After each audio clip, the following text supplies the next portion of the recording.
Today I'm going to talk about one of the most important diseases in broccoli, apart from black rot. So I've been a project director for the Alternaria project, which I led in 2020 and just ended in 2024. So I'm going to give you some of the findings, some of the things we learned over the years, over the last 4 years, and some of the key features of this project and the outcomes. The name of the project is Control Alt Delete. If you remember back in those MS-DOS days, we used to use Control Alt Delete. It's used to reboot the system. The whole idea was to reboot the entire broccoli management practices against this pathogen.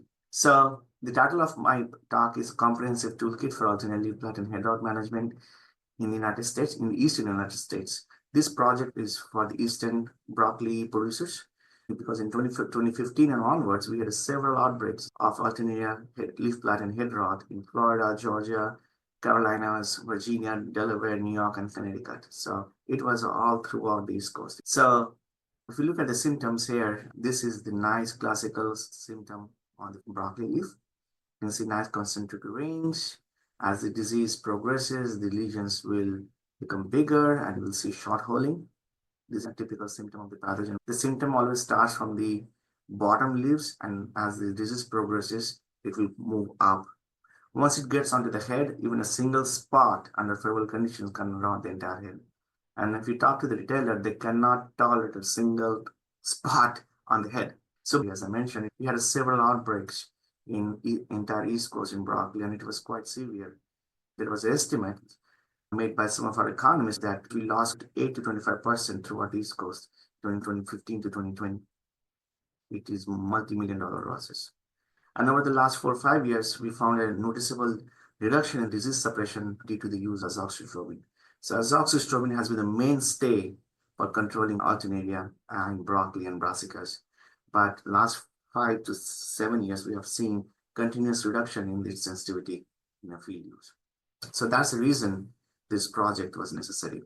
And we got funded in 2020.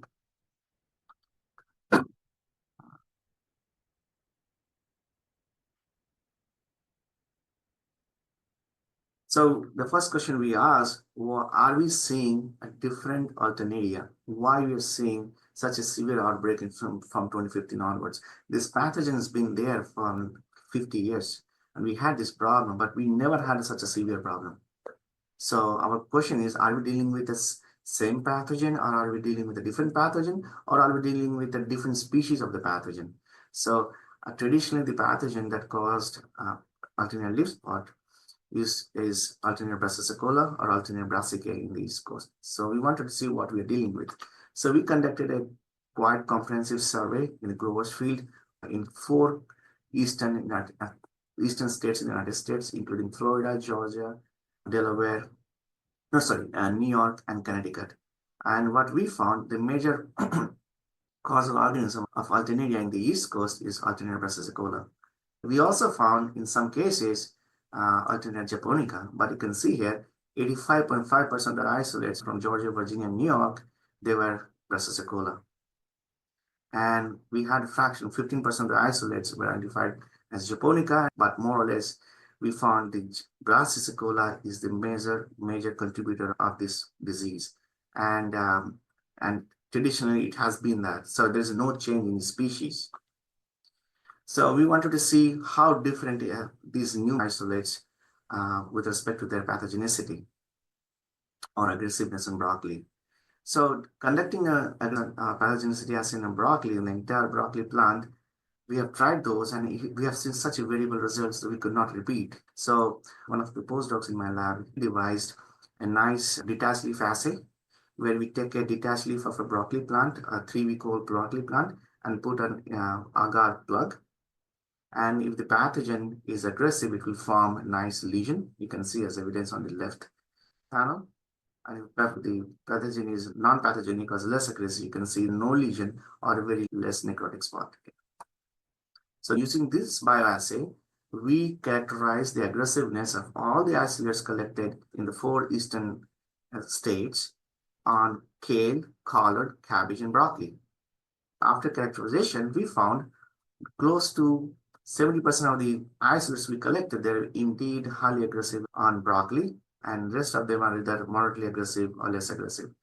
On cabbage and collard, they're also highly aggressive. And there are only few fractions where non-pathogenic or less aggressive. So more or less, we found that majority of the isolates are highly to moderately aggressive on broccoli. Later on, we characterize these isolates based on their sensitivity to azoxystrobin, which is a QI fungicide commonly used by broccoli growers. We did a spore germination assay. For example, on the rightmost panel, you can see non-amended blades where the spores of the pathogen could germinate well. And on the leftmost side, you can see blades amended with 10 ppm of azoxystrobin. So you can see under a very high concentration of azoxystrobin, the pathogen could not germinate. This is the assay we use to characterize the sensitivity of those isolates against azoxystrobin. We found that close to 3/4 of the isolates we collected in the East Coast are sensitive to azoxystrobin. Only 1/4 of the isolates were either moderately resistant or highly resistant to azoxystrobin at 10 ppm, 100 ppm. So it means the majority of the isolates are still sensitive to azoxystrobin, but there is 1/4 of the isolates they are resistant. So it means resistance is already there, but it is not as bad as we thought before. But since it is there, probably in a couple of years, we'll see complete resistance to azoxystrobin. We also looked at the sensitivity of azoxystrobin against Alternaria japonica. If you remember my slide where I showed majority of the close to 85% of the isolates were Brassicilla and 15% of the isolates were japonicas. So we also tested their sensitivity against azoxystrobin, and we found most of the isolates are sensitive. Only 8% of the isolates were resistant to azoxystrobin. And that's a good news that majority of the japonicas are sensitive to azoxystrobin. Okay, so we learned that majority of the isolates we are dealing with in East Coast in broccoli that cause Alternaria are caused by Alternaria brassicicola, and majority of those isolates are still sensitive to azoxystrobin. However, a quarter of the isolates are resistant. It means there's a future risk of development of azoxystrobin resistance. So the next question which we asked, where these Alternaria are coming into our system. So we looked at different sources of inoculum, and one of the sources of inoculum we looked are the seeds. So we sampled close to 100 commercial seed lots from 2 commonly grown varieties. We bought them and we tested them, and we found close to 1/3 of those seed lots had at least one seed with Alternaria. So for example, we got the commercial packet of seed and we grew close to 30 or 40 seeds. And you can see this is what I'm talking about, the one in the circle showed Alternaria. So based on that, we came to the conclusion that at least 1/3 of the seedlots which we sampled are already infested with Alternaria. When we looked at the aggressiveness of those seed isolates, which we isolated from Alternaria, what are they? So more than 90% of them are identified as Alternaria brassicicola.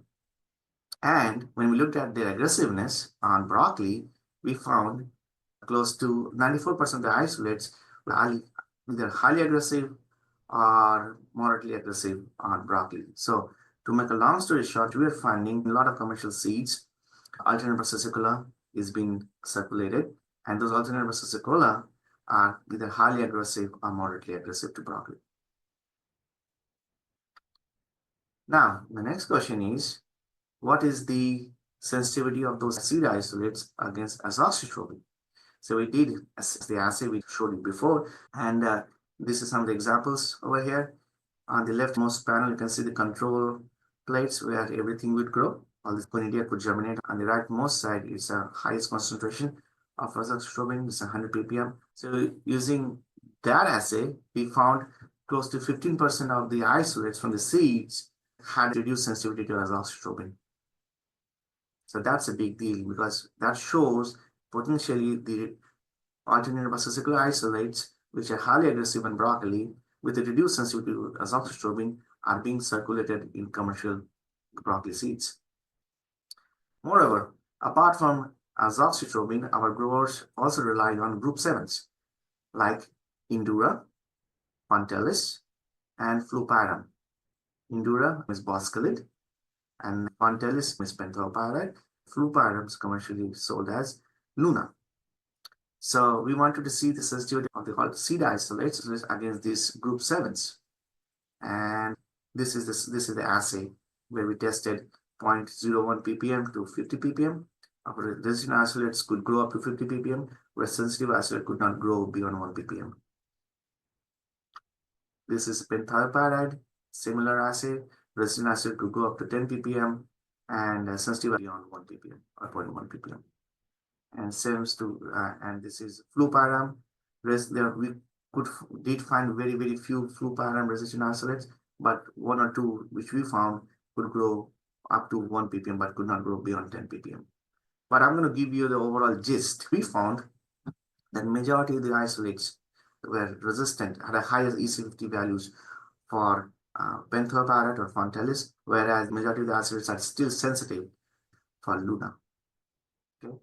So growers used to rely first on azoxystrobin, and they started to see less sensitivity to azoxystrobin. They moved on to Indura and Fontelis. Because of the overuse of the Indura and Fontelis, now we are seeing that these isolates are not with sensitivity to those two important fungicides. Now, the other aspect of that story is some of the seed isolates are already less sensitive, not only to azoxystrobin, but also to those two important fungicides.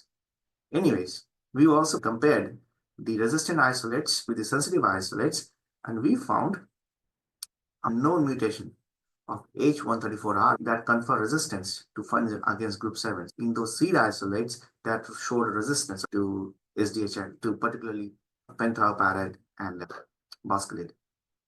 Whereas azoxystrobin, when we compare those, they are still tenfold less sensitive than the sensitive isolates. So we are seeing a potential evidence of multiple fungicide resistance in Alternaria passicicola coming from this, where they are resistant to azoxystrobin as well as to SDHI fungicides. So I not only showcased on the problem, we also worked on the solutions. So we looked at what are the different seed treatments we could use to reduce the seed-borne inoculum. So we looked at seed treatment with Indura, seed treatment with Miravis and Captain. So just wanted to tell you that Miravis seed treatment is not resistant. It's just for experimental use. But I found that Indura can reduce the seed infestation by 28%, whereas control had 100%, whereas Miravis had a significant reduction compared to all other seed treatments. So Miravis by itself was effective in reducing seed-borne inoculum compared to control and other seed treatments. And that was quite impressive, and we informed Syngenta about the efficacy of Miravis as a seed treatment on broccoli against Alternaria passicicola. The most important thing which our growers are interested is what to do now. So we've been doing fungicide evaluations over the years, and this is a fungicide evaluation we did in 2024, where we looked at the efficacy of individual fungicide, which are all labeled on broccoli. You can see those reds are those that did not work against Alternaria. So Indura and Fontelis had a high final disease foliar disease severity, not different from non-treated check. When you look at the head rot percentage, it also did not differ from the non-treated check. And if you remember, I told you what we are finding in seed isolates, Indura and Fontelis resistance, boscalid and penthiopyrite resistance. In last year evaluation, quadris also did not work. You can see it was not different from the non-treated check. Whereas this block of treatment, which is below, quadris top, Inspire Super, Miravis Prime, Luna Sensation, Pre-Exalt, and Top Guard EQ, they are effective not only in reducing foliar severity, but also head rot percentages compared to non-treated, as well as switch was also able to reduce the foliar disease severity as well as head rot. Now, the good thing is Bravo. Bravo by itself has a good level of reducing foliar severity. It's not as strong as some of these premixed fungicides, but it is decent. I'm going to show you some pictures here. You're seeing a bird's eye view of the trial. Let's look at the check. You can see the check on the right. Look at the check is here. Luna Sensation is here. Fontelis is here. Quadris top did not look too good, but compared to Quadris, it looked a little better. Okay. Look at some of the close-up images. This is non-treated check. They did not even form a head. Everything is rotted. Close to 98% head rot. Let's look at Quadris top. Quadris top did not look too good, but it was better than quadrants by itself. We had less foliar disease severity, but more head rot. Lunar sensation looked great, but this is Fontalis on the rightmost side. You know, Ben, in until 2019 or 2020, Fontalis used to be mainstay of a rotation of Fontalis and azostrobin with Bravo, our mainstay program. Since 2022, it's been consistent that Fontalis and Indura have stopped working. Let's move on. Organics. So what are the organic options? We tested a bunch of organic products which are normally listed. And out of those products, OSO, at a lower rate, but not a higher rate, had significantly lower foliar disease severity compared to non-treated check. Macrothiol sulfur, it's a macronized sulfur. It also reduced foliar severity. Gosido did a decent job in reducing foliar disease severity. When we looked at the head rot percentages, OSO was able to reduce the head rot percentage at both the rates, and macrothiol sulfur also did a decent job.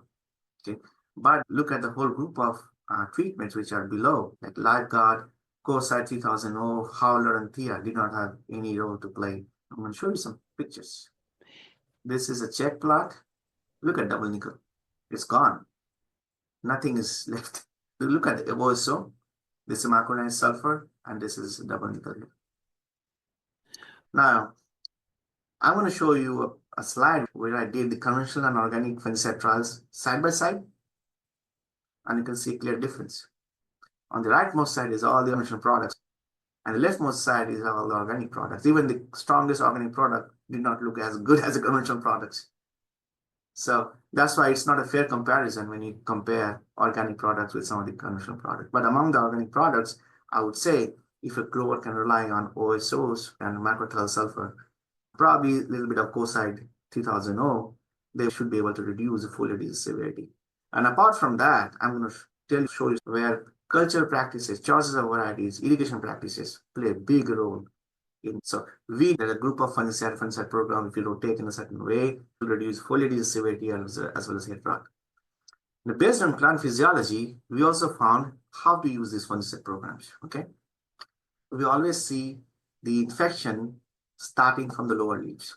Why is it so? We found that lower leaves has less wax, whereas upper leaves had more wax. So since the lower leaves has a less wax and moisture tend to accumulate in the lower leaves too, that provides perfect environment for the pathogen to ingress. Whereas upper leaves had more wax, it's much harder for the pathogen to penetrate. So if you look at this correlation graph, it's a nice correlation between wax percentage and mean disease. More wax, less disease, higher wax, more disease. And it was consistent over experiments. So how can this information be used? So usually our conventional growers rely on Bravo until head setting. After they have a little bit of head, they move on to the heavy stuff like Lunar Sensation, Mirabis Prime, Inspire Supers, and so forth. That will take them from there to the harvest. Now, we hypothesized since pathogen infection always starts from the lower leaf because lower leaves have less wax percentage, can we start our strong fungicide program early on, then go milder in between with Bravo and come back later in the season with the heavy stuff? The idea is to reduce the inoculum starting the season. Reduce the initial inoculum, will have a less epidemic overall. So that was our hypothesis. The trial which we did is two different programs. The first program is my program where we start with the heavy stuff first 3 weeks. We go with Lunar Sensation in Mirabis Prime and Inspire Super, and then we stay calm with Bravo until head setting. And then come back once we have a head, a week after heading, Lunas, Inspire, and Mirabis Prime. This is a modified fungicide program from our knowledge of physiology.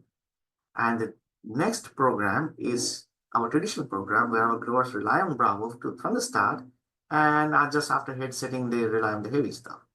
Look at the decrease in foliar disease severity when you do a modified program compared to a normal program. I would say normal program is still good compared to non-treated check, but if you look at these two programs, you can see enhanced efficacy of the same fungicide used in a different ways and timing. So that shows if you know those chemistries and if you know the plant physiology or biology of infection, if you combine those, you can get a very good outcome. And we have seen this outcome is quite consistent. Our growers have started to follow this program, and I need to assess how they fare this season.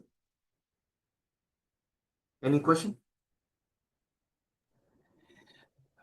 Babesh, when do you start in Very terms good. of days after transplant? Yeah, on the weather. If the weather is clear, 2 weeks. If you see cloudy and it's been raining, I would say 10 days. At least you need to give some time for establishment. Got it. Okay. Now the question, how cultural practices affect severity? Cultural practices like nitrogen fertility has a lot to offer because these pathogens love greener tissues. If you don't have greener tissues, the severity would be less.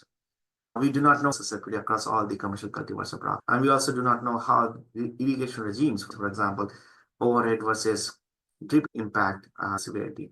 Now, southeast is mainly on overhead irrigation, but northeast, majority of them are on drip. So we wanted to see the differences. So this has been led by our horticulturist, Dr. Tim Coulon and Dr. Kate Cassidy Duffy. So they did this trial in two different places, one in Tifton and in Athens, that represented North Georgia and Southern Georgia. And in 2 different years, we had 75 pounds, then 112 pounds, 150 pounds, 107 pounds, 225 pounds, and so forth. Well, to make a long story short, we did not see any effect of nitrogen fertility across 3 years in two locations. So it is not important for Alternaria infection. We also looked at type of irrigation, like drip versus overhead, and timing of overhead. So we had 4 treatments. All these treatments received drip, but last 3 treatments received additional overhead misting, either in the morning, or the afternoon, or in the evening. So look at 2021-22 data, and this is the disease progression curve. Look at the red line. The red lines are for drip application. Drip application was always lower compared to the misting application. When we provided additional misting application, irrespective of the time of the day, they all have high disease severity. So more or less, it shows that our overhead irrigation provides conducive environment for pathogen. The next question which we asked, what is the status of alternative resistance in our commercial lines? So we looked at most of the lines which are available in the market, and we tested in Tifton and Athens, 2 different locations across 3 years. And you can see all the greens are the ones which provided less percent head rot, blues are moderate, and the yellows are highly susceptible. Let's look at some of the lines like Marathon, Vallejo, Emerald Prime, Bernie, Expo, Bellstar. They are the top hitters in Tifton. The similar room of cultivars also performed quite well in Athens. Whereas Eastern Crown was highly susceptible in Athens and did not do a great job in Tifton. It is a commonly grown variety here, Eastern Crown and Emerald Crown. And they are either moderately susceptible or highly susceptible at 2 different locations in our assessment. This is Eastern Crown, and this is Bellstar. You can see a difference. This is a snapshot. Cultivar screen trial, we had a minimum of 0.3% head rot, maximum of 81% head rot. In Athens, the minimum 0.3% was showed by Bellstar, and we found 81% of head rot in Eastern Crown. Less head rot was observed with Marathon. So overall, we saw a lot of variability among the lines with respect to susceptibility to Alternaria. Among all the trials, these are our top hitters: Bellstar, Marathon, Vallejo, and Emerald Crown. Okay, so some of the pictures, look at Eastern Crown here and look at Millennium here. These are promising cultivars with consistent less head rot severity. We have Vallejo, we have Marathon, and we have Bellstar.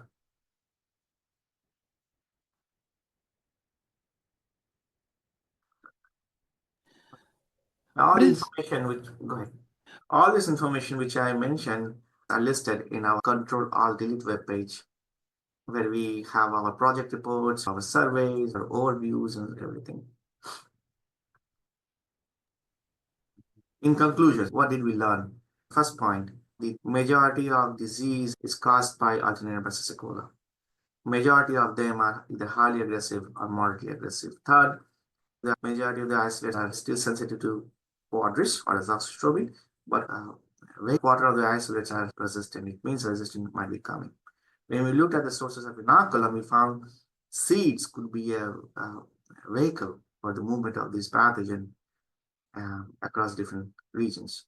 And these pathogens from the seeds, they are also highly aggressive, and in some cases, they can be resistant to QOI fungicide like azoxystrobin or SDHI fungicides like Pantelis and Boscalid. And there's also evidence of multiple resistance where these isolates from the seed, they're resistant to two different fungicide groups. Moving on, we also showed that we do have different programs, both organic and conventional, which we can use in different rotations. For example, in conventional program, we rely on Dexos, Mavis Prime, Inspire Supers, and Bravos, and a good nice rotation. In organics, we rely on sulfurs, Macathal sulfur, we rely on OSO, we COSAT 3000O, and so forth. Now, based on the physiology of the infection, we also found if we start our fungicide spray 10 to 14 days after transplanting with a couple of sprays of heavy stuff in a week or 10 days interval, followed by a Bravo sprays until head set, and then switching back to the heavy stuff will provide an added benefit for broccoli growers.